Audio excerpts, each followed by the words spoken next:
Marketers need partners that offer better, more direct and efficient buying strategies that can intelligently design a test that's got good measurement, multiple models that can be tied directly to business outcomes. Marketing Architects.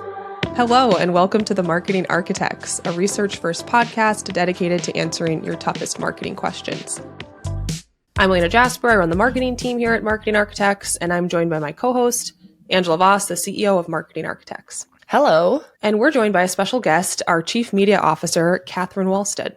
Hello. Thanks for joining us, Catherine. Yeah, thanks for having me. It's been a while. I think it's been maybe a year since I've been on this. So much has changed in the CTV world in just 1 year. Yeah. We're going to talk all about that today. We are back with our thoughts on some recent marketing news, always trying to root our opinions in data, research, and what drives business results.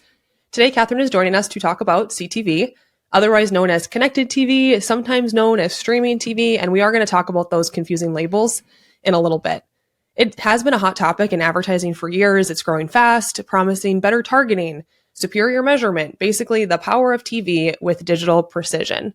But is CTV the best of TV or an overpriced, overhyped mess? We're going to get into all of it today, but let's start as we always do with some research. First, some quick stats from eMarketer to set the stage. Average CTV usage in the US is projected to nearly double from 1 hour and 22 minutes in 2020 to 2 hours and 37 minutes in 2026. 61% of advertisers plan to increase their CTV ad spend. By 2026, nearly 70% of the US population will be CTV users. Fragmentation and too many providers is a top concern for marketers, with 39% of CTV and OTT advertisers citing transparency in ad placements as an issue, per an advertiser perception study. And speaking of transparency, I also wanted to mention an article from Ad Exchanger's Alyssa Boyle. This is titled, CTV Buyers Say CTV's Transparency Problem Remains a Roadblock to Investment. She writes that when brands buy ads on streaming platforms, they often don't know exactly where their ads are running. Networks like Paramount and NBCU bundle their inventory, which means a buyer could be paying premium prices, expecting to be on Paramount Plus, but a chunk of their ads might end up on Pluto TV, and they didn't find out until after the fact. This is an issue for programmatic buyers who need detailed reporting to justify budgets, but publishers, they have little incentive to change because bundling helps them sell less desirable inventory by packaging it with premium spots. Some buyers are pushing back, but publishers argue that privacy concerns and inventory scarcity make transparency tricky. Alyssa thinks that without more visibility into where ads are running, advertisers might start looking elsewhere, whether that's retail media, social, or linear TV. If publishers don't address this soon, CTV's explosive growth could hit a wall. So it wasn't easy to pick an article today because there's a lot of different articles about CTV right now, and I'd say the sentiments in those articles are wide-ranging. There's still a lot of enthusiasm, but also kind of more like this. There are articles that are a little more critical. So, Ange, I asked you the same opening question about a year ago, the last time we had a CTV-focused episode, which is, what do you think the marketing sentiment around CTV is today? If we think about kind of that hype cycle, are we in the trough of disillusionment? Are we moving into the slope of enlightenment? Where do you think we are? I don't know that any of those labels perfectly fit my mindset and the mindset that I get, I think, from talking to prospects and talking to clients. To me, it feels like we're in a bit of like maturing optimism. Coming out of COVID, a time when the channel grew so much, we were maybe in the high school phase of CTV, just sort of like blindly optimistic about life, not yet mature enough to understand the realities of the space. On the positive side, I do think there's continued optimism, bullishness due to just consumer adoption and some of the numbers that you talked about there in terms of how the space is going to grow. I think folks are excited about improved capabilities in targeting and attribution and cross-channel management and measurement through CTV, especially compared to linear TV. I think that new ad formats are exciting. Interactive ads, dynamic creative optimization generate excitement and fresh opportunities for brands to engage consumers. So I think that's all on the good side. I think there's increased awareness around areas of caution and challenges. Complexity in fragmentation creates frustration across platforms. You spoke to some of that, Elena. Complicated tech stacks, measurement inconsistencies, opaque ad inventories are all frustrating for marketers. I also feel that there's economic uncertainty And so there's more budget scrutiny and ROI pressure maybe than brands were dealing with previously. And then premium inventory concerns, high CPMs, and some opacity around programmatic CTV buys have marketers seeking that greater transparency, which I know we'll get into in a little bit here. Catherine, what about you? What do you think? Yeah, I mean, I think a lot of what Ange said resonates with me too. And when I think about the sentiment, I think it's evolving. Initially, there was all of this excitement about the amazing content that you can get access to, the cool targeting capabilities, that it's like digital when it comes to measurement. And then marketers hit this like reality check. Listen, it's not as trackable as digital. It's expensive. The targeting is not all it's hyped up to be, and measurement is hard. I loved the words that you used to describe where we are at, Elena. I think we're moving out of that trough of disillusionment and onto that slope of enlightenment, where brands are changing their expectations. They're better understanding how to use CTV in that media mix. They're not just doing it because of the hype, and they're finding smarter ways to buy and measure it. I agree. It feels like marketers are starting to ask like the important questions when they're thinking about investing in CTV rather than just blindly jumping into it. But before we get too far into the episode today, I want to return to what I mentioned in the intro about the different kinds of CTV terms, because they're pretty confusing. We got CTV, otherwise known as connected TV, streaming TV, OTT. Catherine, could you walk us through just these different terms that marketers use to describe streaming television, maybe what kind of inventory we purchase as an agency, and then how we've chosen to define it? Yeah, I feel like there could be a class on the different terms that are used in this space. And it is confusing because marketers will use terms like CTV, OTT, streaming TV, digital video. It's all done interchangeably. I'm not going to claim to be the dictionary when it comes to digital, but here's how I define things. You've got OTT, so that's over the top. And that to me it's a delivery method. It's content that is delivered over the internet without a traditional cable or satellite subscription. It's what I'd call like the umbrella term for video delivered to any connected device, whether that be a screen on your wall, your smartphone, your tablet, or your laptop. And then you've got connected TV, CTV, referring, I think, specifically to streaming content that you're watching on an actual TV that's your screen on the wall, and it's delivered via OTT. We personally buy across multiple inventory types. We do it programmatically through our DSP Annika that has direct pipes into our media partners, which include hundreds of publishers, supply side platforms, free ad supported TV channels, ad supported video on demand. We might occasionally do a direct deal with publishers and streamers if a client objective requires it. So think Amazon, Netflix, Hulu. Our approach really tries to prioritize quality, efficiency, and scale. So it's really less about the type of inventory we go by and more about the results and outcomes that are driven by it. So we focus on cutting out those middlemen, eliminating fees, minimizing taxes, and trying to optimize pricing across the entire gamut of inventory sources. For me, the part of the definitions that's confusing is OTT and CTV. There are more labels for how content is delivered, but people use them as catch-alls. Like especially CTV, it felt like was really, really popular. Now streaming's more popular, but people use it as like a catch-all term, when technically like the true definition is a delivery mechanism, but people don't really use it that way.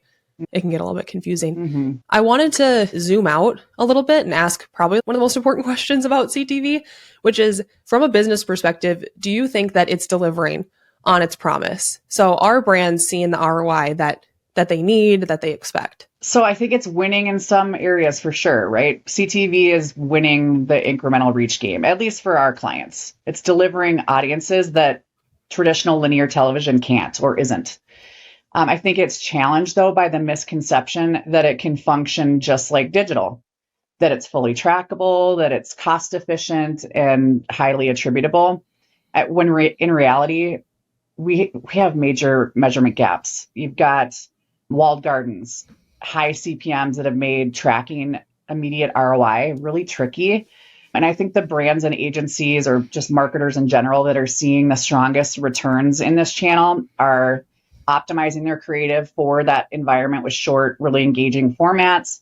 They're working hard to control costs by buying programmatically as directly as possible. They're using smarter measurement models to gauge impact beyond that last click metric that digital marketers are so fond of. And so I think CTV is definitely delivering value, but the brands that are seeing the best ROI are the ones that are taking that time to test. They're learning and they're embracing it for what it actually is versus what it's been hyped up to be. So yeah, that's kind of where my thoughts are on it. That's funny that right now, like what got everyone so excited about CTV, a lot of the reason was because of the performance. It's just like digital, but now it's almost being punished by that same hype that got everybody running to it. So let's talk about that. There's this debate about what role CTV should play in your media mix. You mentioned it's essential because you've got audience now that you can't reach through linear alone. So it feels like if you're a TV advertiser, you should be there. But what do you think? Is CTV, is it better for performance like we originally talked about it as, or more for brand building, for both? What do you think? One of my biggest pet peeves is when I hear marketers describe CTV as only good for brand.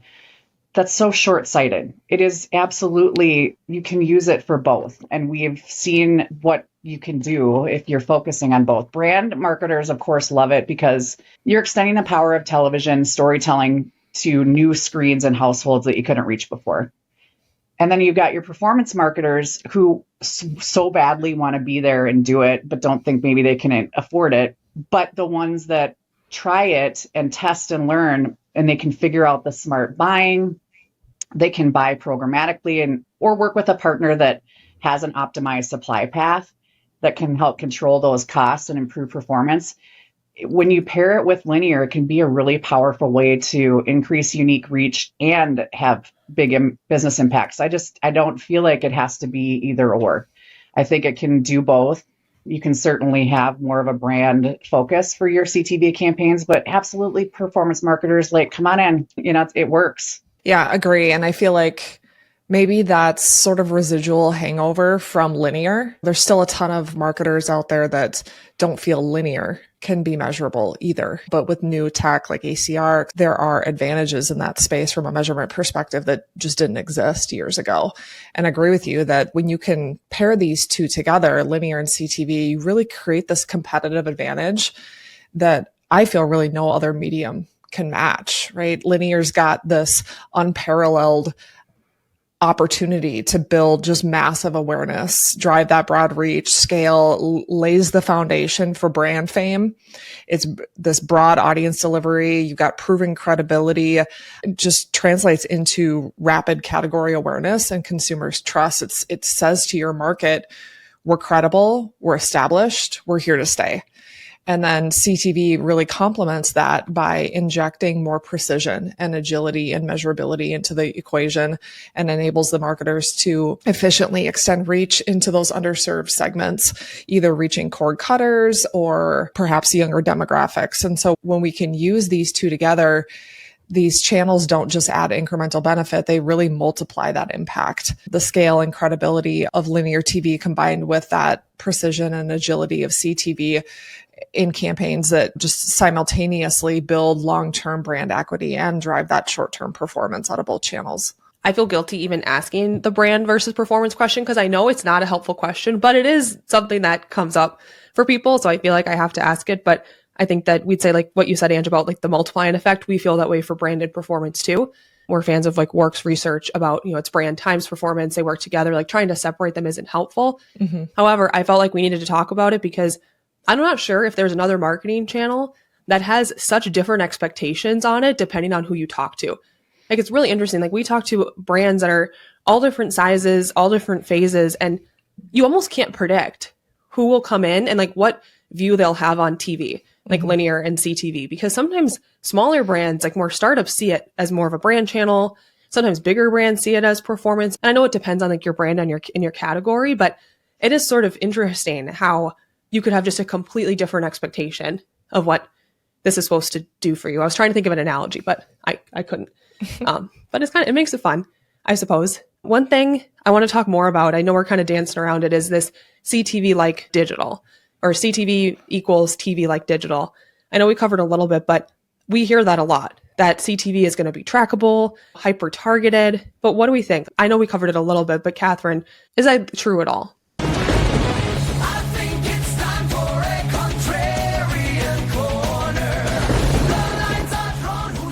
mean, I think CTV definitely has digital-like capabilities, but it is not the same as digital. This is probably going to be unpopular or make me very unpopular, but I feel like hyper-targeting should be renamed, in my opinion, targeting hype. Because in our experience, it's inaccurate and the cost almost always outweighs the benefit. We have heard horror stories about high-priced, hyper-targeted campaigns that hit literally everyone except the intended target or the intended audience. I literally the other day downloaded my Adobe audience profile. If you guys haven't done it, let's do it. It's hilarious. It was 270 pages of absolute garbage. Mm-hmm. So if I were to believe what was in these pages, apparently I am a 19 to 85-year-old man and woman that is a billionaire extreme couponer, child-free parent, risk-averse daredevil who loves electric vehicles but is also a diesel truck enthusiast. It's just sound very you have to laugh because we will cry if you don't laugh. So that's a challenge right there, right? Obviously. Another challenge is identity, which goes literally hand in hand with this. Cookies don't exist in CTV, so it's important to have an identity solution and use things like ACR to better understand what households are actually seeing these ads. I think another challenge clearly is attribution. Lots of agencies and publishers love to grade their own homework with one model. We educate our clients to pay attention to how tests are designed and to use multiple measurement models so that you can get believable and defensible outcomes. Yeah, and we are going to talk more about CTV measurement in a bit because that is a very large topic. But one other kind of common complaint I want to cover is that CTV is expensive. It's often more expensive than linear on a CPM basis. And I know that price was a driving force behind the decisions we made building our own DSP. Catherine mentioned that in the beginning. We know all the costs associated with it, which can make reaching performance goals, really any goals, really difficult. So Catherine, why is CTV so expensive? It is expensive. CPMs are high because it's, perceived as having limited supply inventory with high demand. The dirty little secret is, though, guys, there is a ton of unsold inventory out there. That is not where the true costs are coming from. Those costs are coming from tech layers. So you've got supply side platforms, demand side platforms, verification tools, brand safety. Their hands are all in the pot trying to get their fees. Also, I mean, the content is expensive, right? From these networks and streaming providers, they have to cover their costs. So that is driving up CPM as well. And then, of course, the targeting fees that we've already talked about. And that's why we built Annika. We wanted to eliminate those unnecessary fees that are driving absolutely no additional value to the marketer and optimize costs so that brands can actually hit their performance goals. When I read about like the transparency issues, the pricing issues, a lot of times like the conclusion of the articles is inventory restrictions. So you're saying that that's not really the case. That's kind of an excuse. Well, yeah, and haven't all experienced the frequency debacle in that space where you just see the same ad repeatedly. So it shows up when you're watching TV. That's not the reality. You're right. That's like a perspective anybody can have, just getting hit with the same ad over and over again. One thing I wanted to talk about was brands spending just small amounts on CTV. I've seen this more and more. They're using it as kind of a supplemental part of their video mix. Maybe they're just using it for retargeting, but not as commonly as like a big portion of their video budgets where, linear TV could typically be the king or queen of your marketing mix. So why is that? Is it just high prices, or what do you think are the biggest barriers to scale on CTV? Definitely cost. I mean, that's at the top of the list. I think, at least for our clients, it has been in the past until we've come into the picture, partnered up. Fragmentation is definitely something, a term that you hear a lot of people talk about in the industry. Measurement challenges, of course, right? We thought that it was going to be just like digital, but it hasn't been. It is difficult still to measure, maybe a little bit easier than linear, but still not great. And I think that kind of keeps it from getting those bigger budgets, but still we're seeing more and more spending every year. I mean, you can just read eMarketer and see that happening. But I think to scale, marketers need partners that offer better, more direct and efficient buying strategies. They need partners that can intelligently design a test that's got clear measurement and good measurement, multiple models that can be tied directly to business outcomes. I mean, I think that's kind of what it comes down to. So there definitely are still barriers, but even seeing that, I think all marketers know that they need to be there in some way, shape, or form. It's a matter of how they do it and how much of their budget they allocate to it. Well, let's talk about measurement because it's a big topic. And I know that you're passionate about this. What do marketers need to watch out for when it comes to CTV measurement? Yeah, I think a couple of things come to mind. It's a really complicated space. Like you have to spend a lot of time in this space to really understand what's going on. But some of the biggest areas are related to IP-based attribution. Super convenient. Everyone was excited about it. It's going to bring accountability to a top of funnel channel.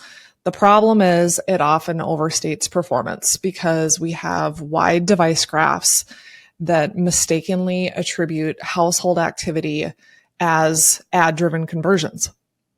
And so from a marketer's measurement perspective, we should be thinking about complementing, this doesn't mean we shouldn't look at it, but complementing it with incremental lift study or matched market experiments also can be another method to more clearly delineate true causality from just coincidental correlation, revealing whether or not the campaign strategy, the targeting lines, et cetera, truly drive the incremental consumer behavior that you're after.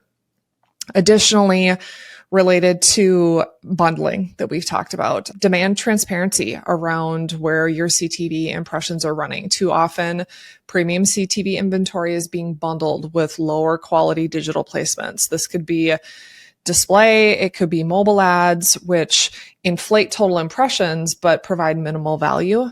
And so we need to think about insisting on explicit line item detail in medium plans, clearly separating true CTV inventory from other digital placements. And those placements might work, but we just need to understand kind of what the incrementality of them are.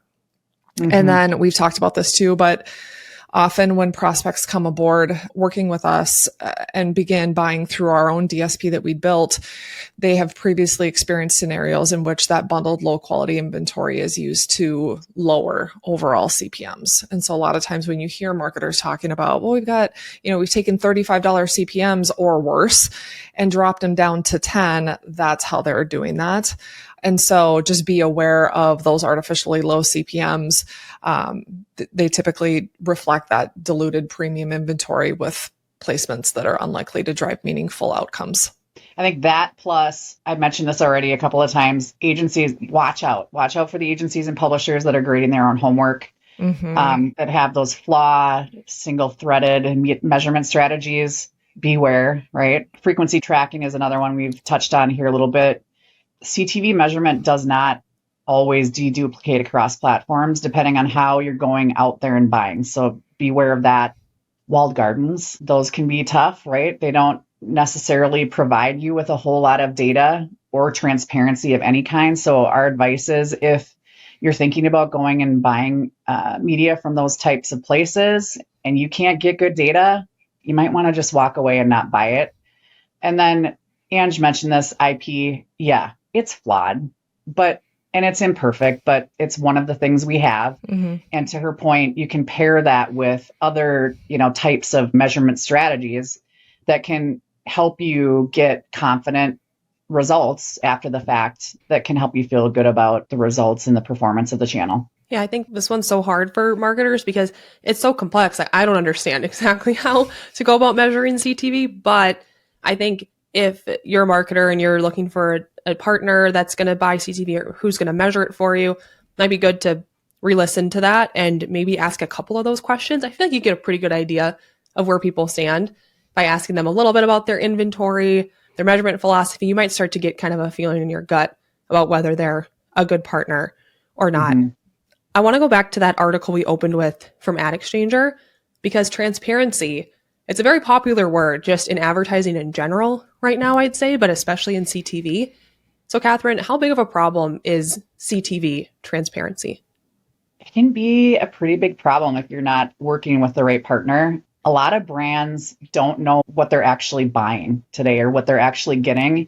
There's a lot of reselling of inventory that goes on in that space.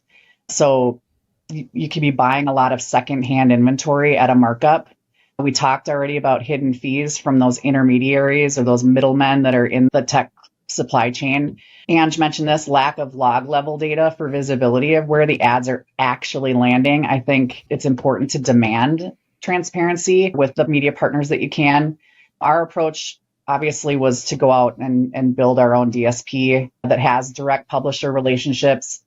And we pair that with our own supply path optimization strategies to minimize those hidden costs and increase the accountability of the media so we know where things are running.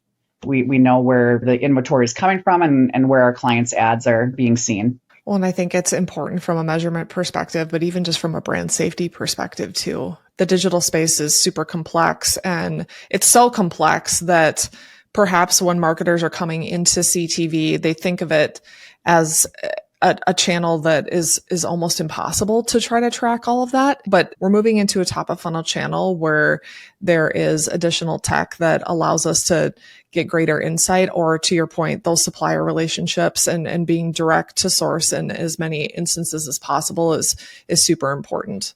Yeah, I think part of it's hard because if marketers are looking at CTV more like digital, there hasn't really been a lot of scrutiny in the past on digital transparency, which there should be more, but maybe that's part of the reason why, because it's just like a different mindset when you're thinking of a channel like digital. But one topic that usually comes along with transparency is fragmentation, because there's so many different CTV platforms, there's different ways to transact with them. So Catherine, could you walk us through what the fragmentation in CTV looks like today, and then how it impacts advertisers that are trying to buy it effectively? There are so many platforms and ways to buy. And this is not just from a buyer perspective, it's from a viewing perspective too. Where can I watch my shows, people? Everywhere.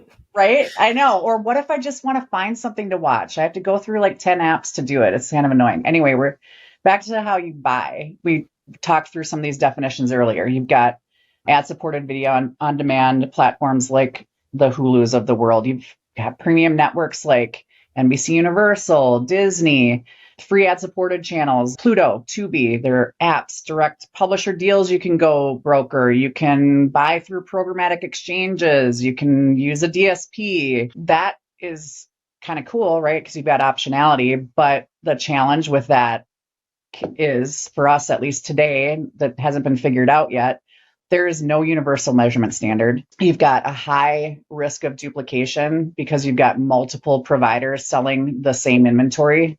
Sometimes, the publishers selling their own inventory multiple different ways. So even if you're going directly to them, you could be landing in the same programming through those buys, which leads into the next issue, which is uncontrolled frequency. I think we've all seen that happen ourselves, of where it's the same ad every stinking break, or sometimes the same ad back to back in the same break, which can be super annoying. And then campaign execution can be really complicated for a marketer. The key at the end of the day is either having your own great publisher relationships and smart tech and data, or partnering with someone who has access to all those things to help get around all those challenges. So do you think, should brands test all of them? I know you like kind of this direct relationship. Do you think that's the best way to buy CTV?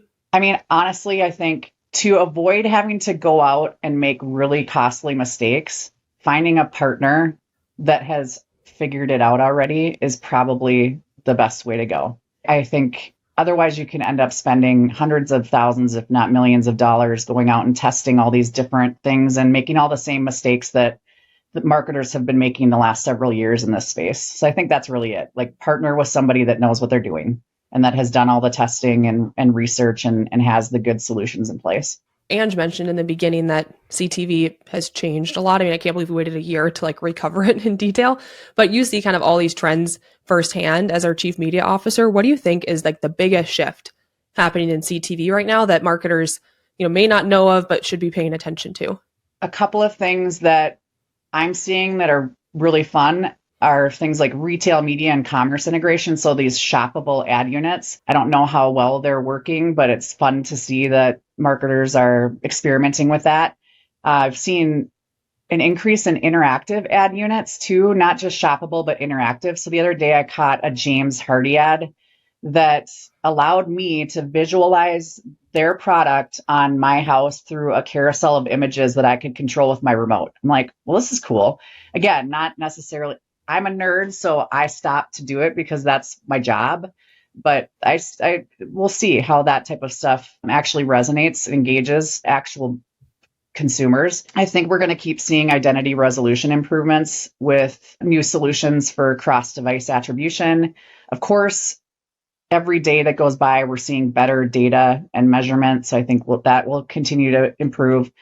And then I think, again, as more inventory and optionality continues to come into play, and you've got media players continuing to struggle with profitability, I think M&A and consolidation is going to keep happening. You may read about it at least weekly, probably. Those prices in CTV are going to continue to fall. So before we wrap up here, I want to make sure we cover just all the controversial CTV topics that we possibly can. So is there a myth or misconception about CTV buying that you hear a lot, but you think is just totally wrong? The biggest one that we hear the most frequently from prospects and clients is it's too expensive to be a viable investment. And the reality is the real cost, again, comes from, I've said, you've heard this from me already a few times, comes from those middlemen, the hidden fees and inefficient buying practices or strategies. Brands and agencies that partner with buyers who can access inventory through an optimized supply path, negotiate really smart deals, and use data-driven buying strategies can make CTV a really cost-effective and scalable channel. We're seeing that with our clients through Annika, and we're really excited about it. The other one that stands out to me, Catherine, is just the assumption that CTV is digital advertising on a bigger screen. Mm-hmm. You know, the lack of understanding of how fundamentally different it is. It's got this lean back experience and the mass reach of traditional TV with additional precision and addressability, but the viewing habits, ad effectiveness, measurement, user expectations, forms of effective creative, all different. Mm-hmm. The one that still grinds my gears, which probably will for years to come, is the linear is dead myth, because actually, yeah, I know. It's oldie but a goodie. I can't. I actually think it's really damaging because you have a lot of brands and marketers that just won't even consider linear. And I think that is so unproductive. Even like pitting them against each other in general is unproductive, because you should really be looking at both and like TV in general. And where is my audience watching? Like marketers, well, every industry, I guess, has biases. You know, my audience isn't watching that, or they're watching this, or that's not as valuable as this. It's like, all right, someone's sitting in their living room and they're seeing your spot on the TV. As long as you're reaching your audience, like putting your spot in front of them, why do you care that it's on linear like versus connected television? So it just seems like kind of a silly debate. But why don't we end here with something fun? Because Catherine, you are a coworker that I think always has a great TV show to recommend. You probably would win that award at Marketing Architects, I think. I'm like, who knows what to watch? So what's the latest and greatest thing that you're watching? I'm the media person, so I can't narrow it down to one. So sorry, I'm going to maybe steal your thunder, girls. But I need to give love to all my favorite platforms. So I'm going to give you a few. All right. Okay. Paradise on Hulu. Unless you're completely freaked out by apocalyptic end of the world type stuff, it's an awesome show. Running Point is a great comedy on Netflix, and Missing You is a great Brit crime show on Netflix. So check those two out. And then, of course, spectacularly weird White Lotus on Max. You can't. Is that getting better? The first couple episodes, it is getting better. Okay, good. I'm a little behind, now. But I was really trying to push through like episodes 2 and 3. Yeah, no, it's worth it. Keep pushing. All right. Keep pushing. Yeah. Also, Catherine, I started watching Paradise because of you, and I really like it. Not a lot of people know about it, but it's a great recommendation. Yes, good. I'm glad you like it. Awesome. My How turn. are you, Ange? Okay, I'm a docu-series lover, so this is a bit dark, but Devil in the Family, The Fall of Ruby Frankie. Yes. Oh my God. Is that Hulu or where is it? I think it's on Disney Plus. Like, why is that on Disney Plus? That's a surprise. I would never have Hulu. guessed. I know. Okay. Yeah. Hulu makes more sense to me. Yeah. But oh man, it's just that like train wreck that you can't look away from. Ugh. Yeah, it's a goodie. I think this is a pretty mainstream run, but Severance, I think might be one of the best TV shows of all time. And if you haven't watched Severance, you definitely should. And I started watching it this year. And I feel so bad for people that watched season 1 back in like 2022 or whenever it came out and had to wait Yeah. 3 years. I'm like the biggest cliffhanger ever at the end of that last episode. But now I'm really nervous because the finale, I think when people hear this, the finale will be out. And I'm like, are they going to leave us on another cliffhanger and take 3 more years? Mm-hmm. Everyone's going to look so old. Like, we got to crank out those shows. But I know, it's that's so the good. hard part. Yeah. It is nice, like, when you can binge watch them. It's hard for me to, like, with White Lotus right now. Hard to Like, wait. yeah. What's happened to me? It's only a week. We're spoiled. Get it together. We've been ruined by like online content. Completely ruined. But it's still kind of fun to wait, I think. Yeah, it is. Elena, I have tried Severance 3 times. Please, Catherine, tell me you have to get through the first few episodes of season 1. They're so boring. You're going to want to die, but you have to get through them and it gets better. I know, my mom quit too. You got to stick with it. It's so good, but it's really slow at the beginning. Okay, but each fine. episode actually gets shorter as you go. Time-wise, it gets shorter and more exciting in season 1. Okay. And season 2 is a lot quicker from the jump, Okay. I would say. I'll commit to a 4th try, but I'm telling you, That's the most it. common thing about Severance. Yeah, it's tough. Okay. It's tough, but you got to get through it. All right, I'll try. All right, Catherine, thanks so much for joining us. Thanks for having me. It was fun, ladies. Let's do it again. Absolutely. That's it for this episode of The Marketing Architects. We'd like to thank Taylor De Los Reyes for producing the show. You can connect with us on LinkedIn, and if you like the podcast, please leave us a review. Now go forth and build great marketing. Marketing Architects.